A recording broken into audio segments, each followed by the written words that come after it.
Beleza. Então, já falamos, né,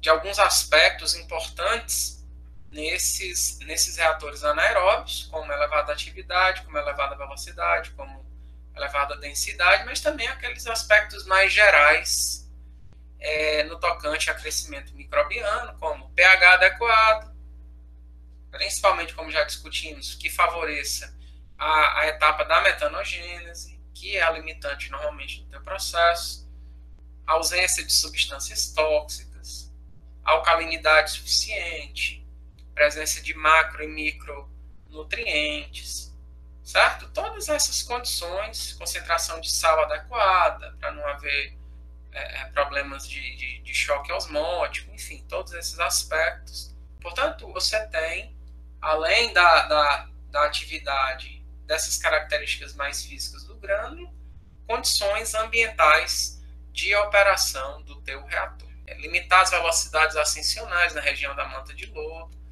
todos esses aspectos. Bom, então, como já falamos rapidamente, né, o reator WASP ele foi desenvolvido na Universidade de Wageningen, lá na Holanda, a universidade que eu tive a oportunidade de fazer meu doutorado, né? Você tem ali, dentro da área de tratamento de esgotos, aqui uma boa presença de pessoas do Brasil, né? Tiveram a oportunidade de estudar por lá. Né? Um centro de referência e que foi grandemente impulsionado pelo professor Hatzalet, né? E a sua equipe de pesquisadores, né? Professor Jim Field, que está atualmente no Arizona, Rostov Pol, Rit Zeman, ou seja, você tem ali um conjunto de pesquisadores realmente que ajudaram muito o professor Hatzalet, né? Eu trago isso, né? Porque aonde se chegou com o reator WASB é o trabalho de várias mãos, tá? Então isso é muito importante da gente trabalhar, né, com esse conceito de coletivo, muito embora, uma vez mais, né, o professor Hatzalet teve um papel fundamental em toda essa disseminação da tecnologia anaeróbica. E aí, o que aconteceu foi exatamente o que eu falei, né, que ele viajou para a África do Sul e ele observou o desenvolvimento de grânulos compactos em um clarigesto, né, que foi o ancestral do WASB, que tratava vinhaça, e aí, com isso, ele concebeu o reator WASB e aplicou esse reator WASB, né, numa planta piloto em uma refinaria de açúcar de beterraba na Holanda, que é uma foto do professor Hatzalet em 2001, que foi o ano que eu cheguei na Holanda e que ele se aposentou. Aqui está uma foto do professor Hatzalet, né, aqui já com 80 e poucos anos de idade. Essa aqui é a esposa dele, né, pessoas muito, muito bacanas. E isso aqui foi num evento na Holanda. Essa aqui é a professora Lourdinha, a professora Juliana, o professor César. O professor Hatzalet, nesse evento lá da Holanda, tenho certeza que assistiu muito mais palestras e apresentações do que eu, tá? Acompanhado pela Dora, que não tem nada a ver com engenharia sanitária e ambiental, é tradutora do parlamento holandês, então, mas acompanha ele, eu acho isso muito, muito bonitinho. O que eu quero dizer é isso, aqui é um grande legado que o professor Lettinger deixa, né, para o campo da digestão anaeróbia, e isso resultou em vários prêmios que ele recebeu ao longo dos últimos anos, né, que exatamente por essa grande luta para oferecer a oportunidade do tratamento anaeróbio em frente à tecnologia de lodo ativado, que tinha muito lobby, né,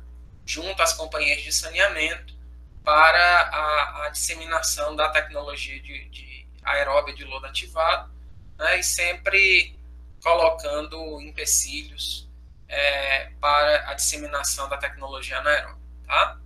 Então, tudo que a gente vê hoje de vitórias da tecnologia anaeróbia, tem certamente um pouquinho aí do árduo trabalho do professor Lettinger e a sua equipe de pessoas, né, de pesquisadores. Eu destaco também o trabalho do professor Carlos Chernicharo, aqui no Brasil, para a disseminação da tecnologia anaeróbia, seus livros, as pesquisas que vem desenvolvendo lá na UFMG, especialmente combinando processos anaeróbios com filtros biológicos percoladores e outros tipos de pós-tratamento, aprimorando a tecnologia para as condições do Brasil, a questão de unidades de retenção e de remoção de escuma em reatores WASB, hoje em dia processos ligados a desenvolvimento aí de separadores trifásicos aí modulares, no conceito do INCTE sustentáveis. Portanto, gente, aqui os sistemas anaeróbios, né, esses reatores WASB, eles precisam, como eu falei, da promoção de uma boa mistura, né, do esgoto com a biomassa, tá? Uma boa divisão ali do esgoto na parte inferior, no fundo do reator WASB, né? Já visto que o fluxo é ascendente, para exatamente haver um bom contato desse esgoto com a manta de lodo, com os micro-organismos anaeróbios, que grandemente estarão ali na região da manta de lodo, para haver uma correta transformação dessa matéria orgânica em biogás. Tá? Bom, os reatores WASB, eles suportam COVs da ordem de 10 a 15, 10 limite inferior, principalmente para alguns esgotos industriais, né, para ser um pouco mais conservador, mas para esgoto sanitário, muitas vezes a gente trabalha com valores de 15, mas em termos de verificação, mas deve dizer que raramente a COV para esgoto sanitário excede ali 5 kg de DQO por metro cúbico por dia. Ou seja, mesmo se a gente utilizasse esse valor aqui de 10, raramente esse valor seria excedido pela natureza diluída ali do esgoto sanitário. Tá? É mais fácil eu sobrecarregar um reator WASB hidraulicamente do que organicamente. A gente vai ver que o parâmetro hidráulico, né, que avalia essa sobrecarga ou não, é exatamente a carga hidráulica volumétrica, certo? Que é exatamente o quociente entre a vazão e o volume. Ou, em outras palavras, é o inverso do tempo de detenção hidráulica. E outras características aqui que já falamos: sistema compacto, baixo custo de operação, sistema robusto, né? E aqui é o que já vimos também rapidamente na aula passada. No reator WASB você tem esses elementos dessa região da manta de lodo, que a gente separa. Esse conjunto manta de lodo, ele pode ser separado em duas frações: um lodo mais denso, que acaba se formando no fundo, e é comprimido de uma certa forma pela manta de lodo, que vai ficar na parte de cima, que é o chamado de leito de lodo. É onde muitas vezes você tem grânulos formados, mesmo quando você tem aqui na manta de lodo um lodo floculento. Tá? E você tem a região da manta de lodo propriamente dita, né? E muitas vezes isso aqui tem uma diferença, né? Às vezes a manta de lodo ocupa mais da região da manta de lodo aqui, né? Total, pequeno leito de lodo. Isso varia conforme o tipo de granulação de grânulo, né, que você tá formando ali no teu reator. Tá? A divisão do esgoto aqui no fundo do reator, a gente vai ver que isso se dá normalmente a partir de compartimentos de distribuição posicionados na parte superior do reator, acima da laje superior do reator, trazendo tubos internamente aos reatores para distribuição em uma determinada área de influência. Então, o fluxo ele é ascendente, você tem essa zona aqui, que é a zona de oxidação ou de digestão, e você tem nessa parte aqui uma zona de polimento, cuja finalidade é exatamente evitar que esses sólidos em suspensão que queiram sair com um efluente, aqui você tem uma condição de baixa velocidade, né, de passagem aqui, essa baixa velocidade de passagem do líquido faz com que o lodo retorne para cá, para a região da manta de lodo, tá? E a gente tem também a existência de defletores de gás, cuja função é facilitar esse encaminhamento do biogás para o separador trifásico, tá aqui, né? Esse chapéuzinho, e também evitar a turbulência no compartimento de decantação por esse próprio biogás, né? Ou seja, que muitas vezes esse biogás formado aqui, causar turbulência aqui, ascensão, dificultar esse retorno aqui dos sólidos em suspensão para a região da manta de lodo, tá? Outra vista aqui de um reator, quando você tem a existência de vários separadores trifásicos, que isso vai depender muito do volume da tua unidade, consequentemente das dimensões, porque você tem ali um limite em termos de altura para reator WASB. A nossa norma ela fixa ali mais ou menos 6 metros como altura de reator WASB, né? E você tem muitas vezes a necessidade, nesse formato aqui retangular, de utilização de vários separadores trifásicos e também de vários defletores de gás, né? Um defletor que fica nas paredes aqui nós chamamos de defletor simples, e esses defletores aqui que ficam nos compartimentos de decantação duplos são conhecidos como defletores duplos, tá? E você tem aqui a chegada do esgoto, nesse caso aqui dividido por 4 vezes, né? 4 partes iguais. E você tem a saída do esgoto daqui para esses subcompartimentos, e em cada um dos subcompartimentos você tem a existência de um tubo ali, em PVC normalmente, de 75-100 milímetros, que vai jogar o esgoto em uma determinada área de influência aqui no fundo do reator WASB. Tá? E aí, nós temos, não estão aqui presentes nessa figura, mas temos ainda tubulações de retirada do lodo, tubulações de amostragem do lodo, né? Que a gente vai ver em detalhes também possivelmente nessa aula ou na aula de amanhã.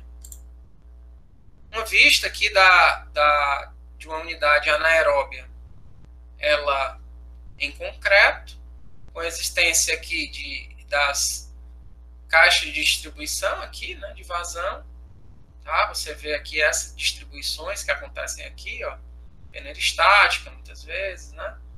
E aí você tem as saídas do lodo e do efluente, né? E aí muitas vezes o que a gente faz, a gente posiciona o tratamento preliminar mais elevado para exatamente todo o fluxo dentro da estação se dar de maneira gravitária. Ou em muitas estações menores, né, que você tem ali uma limitação talvez um pouco maior de área, a gente projeta mesmo, e a chegada do esgoto é gravitária, né? A gente tem estações elevatórias, né, poços de sucção e estações elevatórias, mandando o esgoto para cá, né, para essas caixazinhas aqui de distribuição, e daqui todos os demais fluxos, né, se darão por gravidade. Tá? Dependendo do tipo de fabricante, nós podemos ter vários tipos de formas de distribuição do esgoto afluente, como esse aqui que a gente está vendo, na forma de uma espécie de espinha de peixe, né, aqui, assim como vários projetos individuais aqui, né, de sistemas de separação sólido, líquido, gás, né, de separadores trifásicos. Tá?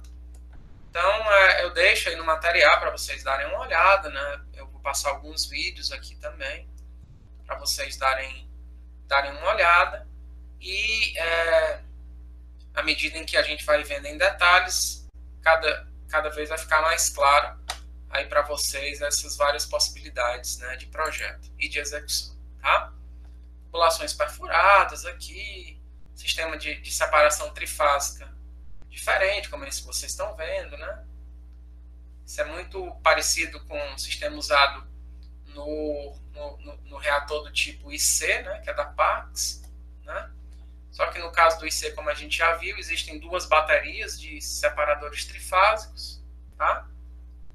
E aí, as coisas também presentes, como cálices coletoras de efluente, cálices coletoras de biogás, tubulação de retirada de biogás, tá?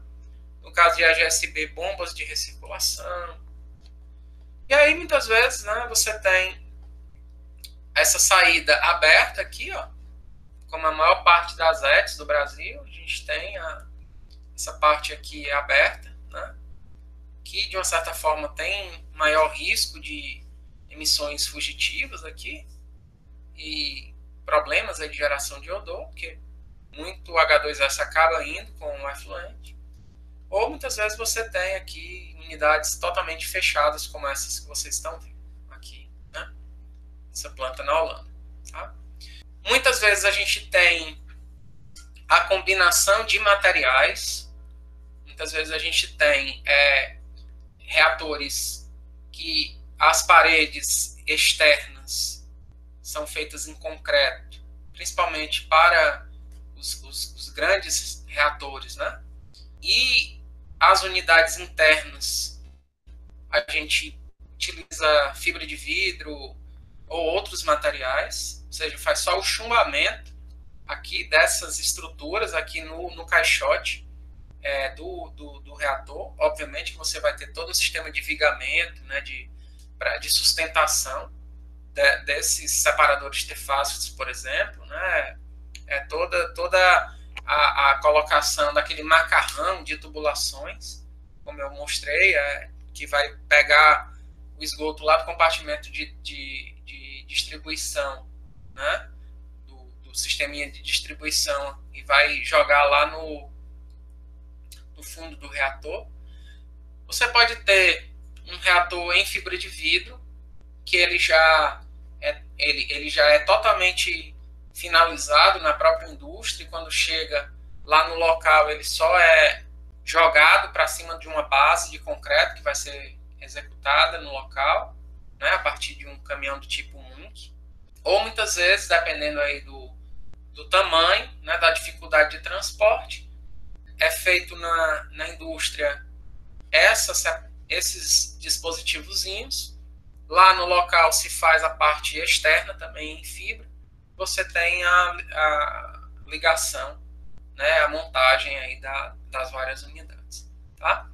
Portanto, isso é apenas para mostrar, gente, que no mercado existe uma riqueza de possibilidades de tubulação de esgoto, de distribuição, de coleta, de separação trifásica, tá? O que importa é que a gente garanta aqueles macro-objetivos, né, de boa distribuição, de inexistência de caminhos preferenciais, de zonas mortas, colocação de um lodo com boa atividade, né?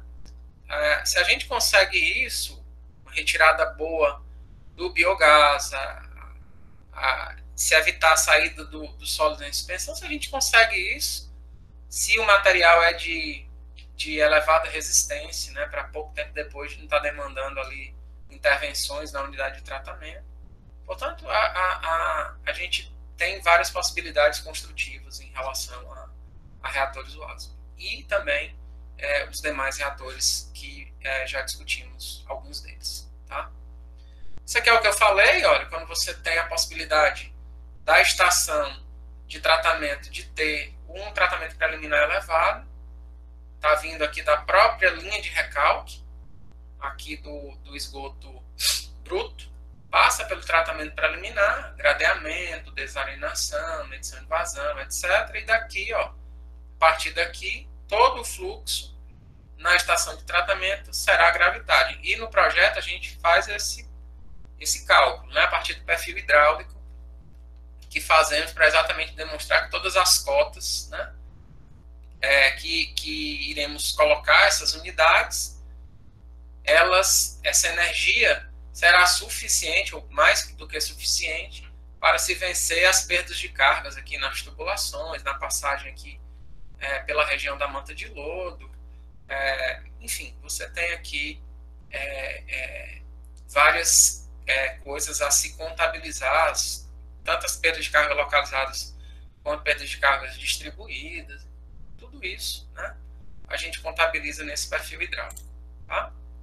Isso aqui é uma vista de uma grande estação, lá em Minas Gerais, em concreto, como vocês estão vendo. As tubulações aqui de distribuição, né, aqui os compartimentos de distribuição do esgoto afluente, as tubulações aqui de chegada do esgoto, nesses dispositivos de distribuição. Isso aqui é apenas para mostrar outros formatos, né, circulares, mas os elementos são os mesmos, defletores de gás, separadores trifásicos. Obviamente, quando eu estou trabalhando num sistema circular aqui como esse, né, eu não tenho a possibilidade de colocação de vários separadores trifásicos, né, como eu mostrei para o formato retangular. Mas aí a solução é se trabalhar com vários módulos em paralelo. Obviamente que você vai ter um número maior de módulos em paralelo, e esse é o motivo que, de uma certa forma, quando você vai trabalhar com grandes vazões, né, de tratamento de esgotos, a maior parte das vezes você opta por formatos mais retangulares, tá? Porque você tem a possibilidade de diminuir ali as obras de concreto, né, com uma grande parede ali, e você internamente vai moldando, alocando ali os dispositivos de separação trifásica. Isso aqui é uma vista dos reatores circulares, né, aqui do separador trifásico, os tubos de distribuição do esgoto afluente, tubos de amostragem de lodo, de retirada de lodo, enfim, todos esses, né, aqui está aqui os tubos de retirada de lodo, tubos de amostragem de lodo. Tudo isso, gente, é alcançado também independente do formato aí do reator. Alguns sistemas anaeróbios, né, a gente acaba tendo sistemas de duas fases, mas assim, em que você tem um sistema acidogênico seguido de um sistema metanogênico. E aí a gente consegue, ou hidrolítico acidogênico, ou seja, você formar os substratos precursores da metanogênese, digamos assim, num primeiro reator, e você deixar esse segundo reator para ser simplesmente um reator cujas condições ambientais são focadas grandemente na metanogênese, né? Ou seja, já tem ali o filé já formado para a metanogênese, tá? Esse reator, por exemplo, é numa indústria de cerveja, e aí se tem exatamente um controle, um baixo tempo de detenção hidráulica no primeiro reator. Você consegue trabalhar com valores de pH mais ótimos para os micro-organismos hidrolíticos e acidogênicos, e depois no outro reator se trabalha com condições ambientais e substratos ideais para os sistemas metanogênicos, tá? Portanto, algumas vezes a gente vê esse tipo de arranjo descrito na literatura. Outra vista aqui de reatores e também de unidades de visita, que são utilizadas muitas vezes para manutenções internas nos reatores anaeróbios, tá? Obviamente que isso aqui, por ser um espaço confinado, a gente tem que fazer a total drenagem do lodo, do líquido aqui dentro, fazer uma renovação do ar aqui dentro do digestor, né, dentro do tanque. Por quê? Para diminuir as concentrações de metano, que é inflamável, diminuir a concentração de H2S, que é tóxico, e aí depois disso se liberar a entrada aqui para a realização de alguma manutenção. Os reatores do tipo EGSB, que tradicionalmente, como já falei, são reatores mais finos em comparação aos reatores UASB e de maior altura. Por quê? Porque nesse tipo de reator se trabalha com lodo granular expandido. E para isso, para se causar essa expansão, tem que se aplicar uma maior velocidade ascensional. Então, por exemplo, para reator WASB, nós trabalhamos com velocidades na região ali da manta de lodo da ordem de 0,5, 0,7 metros por hora, eventualmente 1 metro por hora.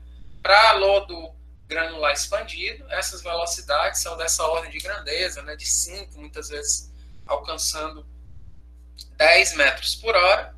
E a gente consegue impor essa velocidade na região da manta de lodo a partir da inclusão de um sistema de recirculação ali do efluente, né, de maneira a complementar essa velocidade que é conseguida pela própria vazão afluente, certo? Então, o que acontece num EGSB é isso aqui, ó, você tem o teu esgoto afluente aqui, ó, que vai ter uma vazão Q, tu vai ter o teu esgoto recirculado, que vai ser QR, e aqui você vai ter Q mais QR, né? Aqui vai dar, esse Q vai nessa área aqui, vai dar uma velocidade V, esse QR aqui vai ser uma velocidade V', para se chegar nesse valor aqui de 5 a 10, dependendo aí do que você queira, metros por hora de velocidade nessa passagem para exatamente causar a expansão aqui do teu reator. E essa expansão, né, essa maior capacidade de transferência de massa, né, de substrato aqui para o lodo anaeróbio, é isso que se garante uma maior capacidade de tratamento em termos de carga orgânica volumétrica. Tá?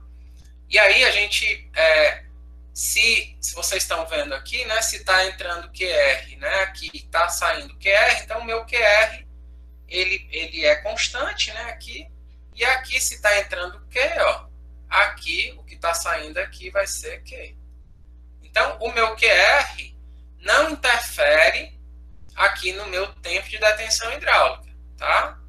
Que vai interferir o meu tempo de detenção hidráulica vai ser esse volume aqui, ó, e esse Q aqui, ó, tá? Meu QR não vai interferir, tá bom?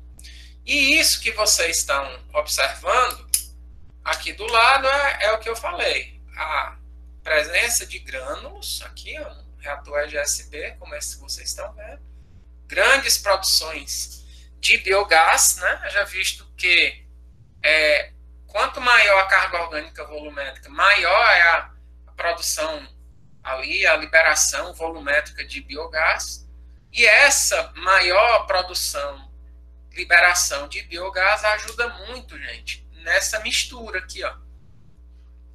Portanto, em reatores do tipo EGSB e reatores do tipo IC,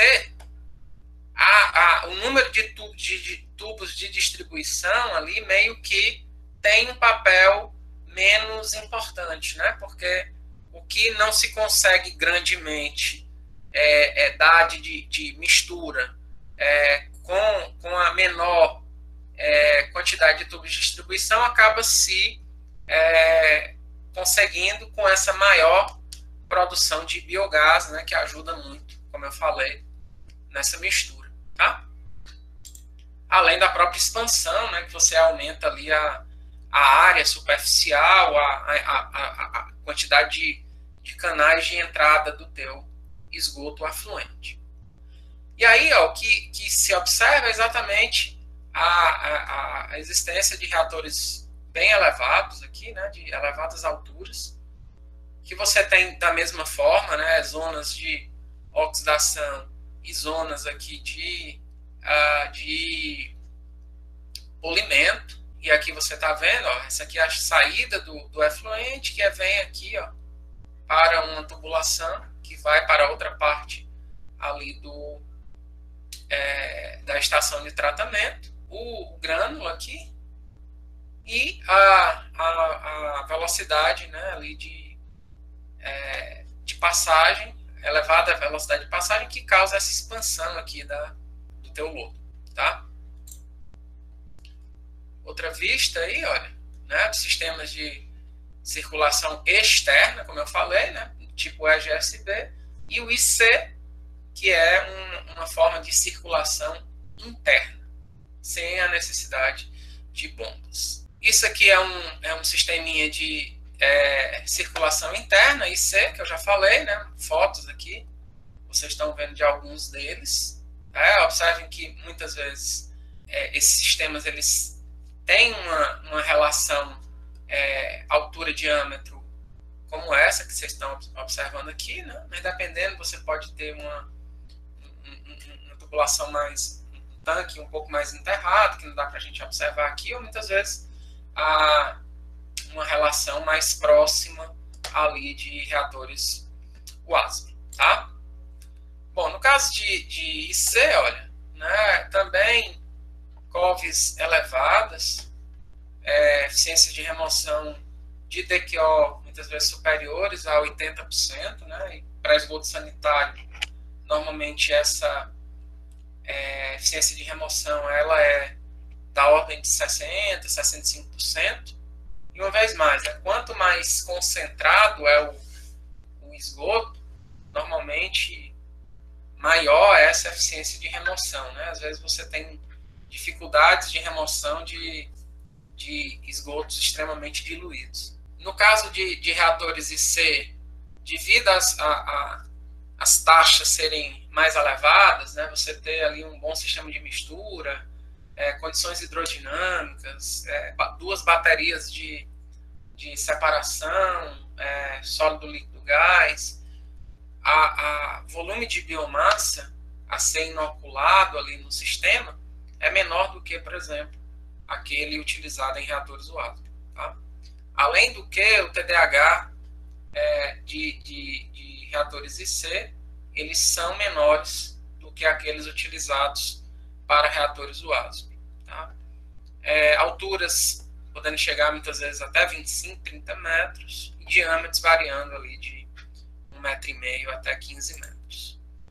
Isso aqui a gente já viu na aula passada, que a principal característica do reator IC é exatamente essa dupla separação trifásica, né?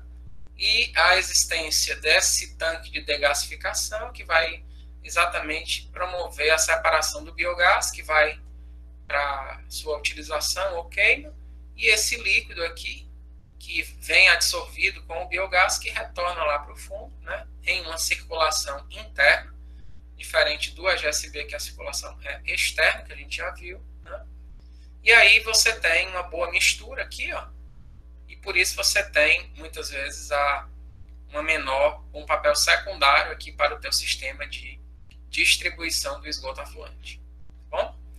Vistas aqui, ó, do reator IC, ó, câmara de tanque de degasificação, aqui né, vocês estão vendo que esse material é um material de aço carbono, mas a gente observa também a utilização de outros tipos de materiais.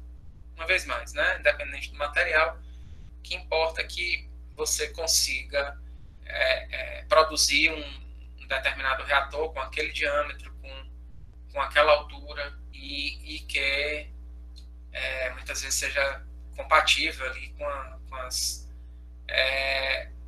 a experiência, com o know-how da empresa que está comercializando ou construindo o teu sistema de tratamento. Tá?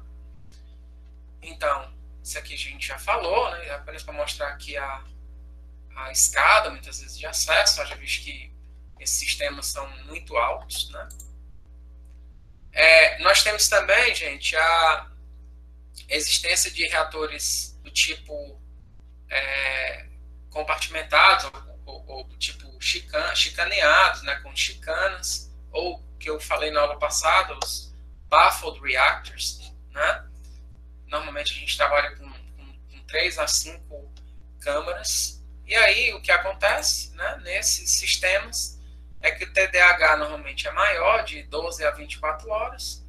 A profundidade é dessa ordem aqui, de 2,5 a 3,5. e apresenta várias das principais vantagens do reator Wasp, mas, uma vez mais, né, como uma boa atividade, diminuição ali de uma certa forma, do volume, a possibilidade de muitas vezes você desmembrar o TDAH da idade de lodo, mas, uma vez mais, não existe ali um mecanismo típico de separação trifásica, né, de reator Wasp. Tá? Então, isso aqui é o que acontece.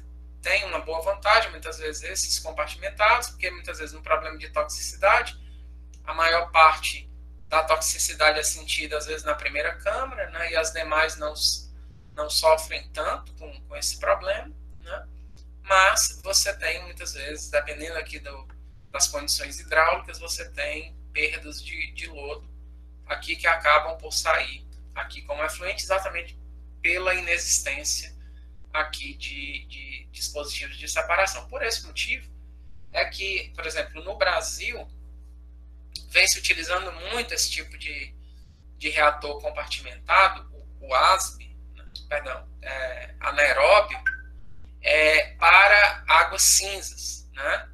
Que são exatamente aquelas águas vindas ali de chuveiro, de tanque de lavar roupa, de lavatório, enfim, essas águas que você tem uma menor DQO e, consequentemente, uma menor produção de biogás, né, e de menor problemas aqui de ascensão aqui de biomassa, advindo exatamente por essa elevada produção de biogás aqui na região da manta de Lula. Tá?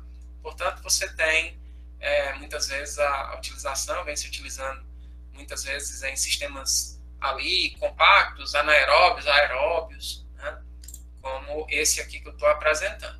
Ou seja, aqui é muito utilizado aqui no grupo do professor Ricardo França Gonçalves, lá da Federal do Espírito Santo, em muitos sistemas de tratamento de esgotos em condomínios, muitos deles em condomínios de classe média e classe alta, né? Em que você tem o reator anaeróbico compartimentado aqui, câmara 1, câmara 2, câmara 3, né? Tratamento preliminar ali anterior. Você tem o pós-tratamento aeróbio aqui, ó, com filtro biológico aerado submerso, aqui com conduíte. Você vê que é no mesmo caixote aqui, ó. Essa biomassa aeróbia é separada aqui num decantador lamelar, aqui, ó, colocado depois do filtro biológico aerado submerso. E esse efluente que cai aqui, ó, é separado aqui em uma filtração terciária. E aí dessa filtração terciária, o efluente cai em uma cisterna que tenha uma cloração com clorador de flutuante, né? Portanto, pastilha, né, aqui de cloro.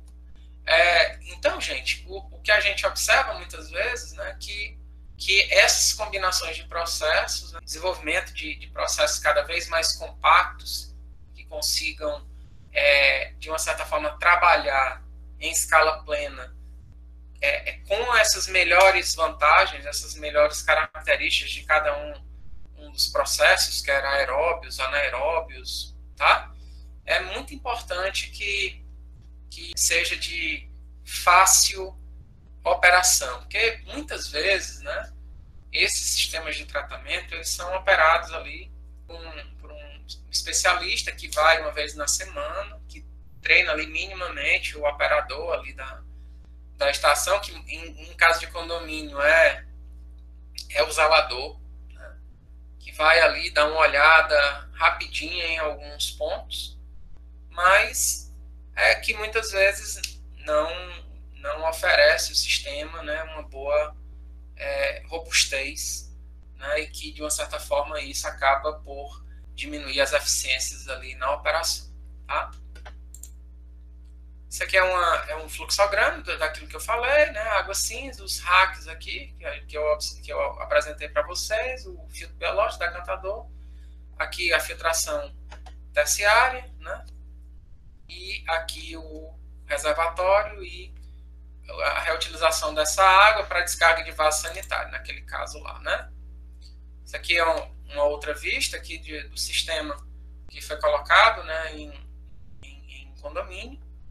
Da mesma forma, em fibra de vidro, nesse caso aqui tem esse formato aqui de tronco de pirâmide invertido. Tá?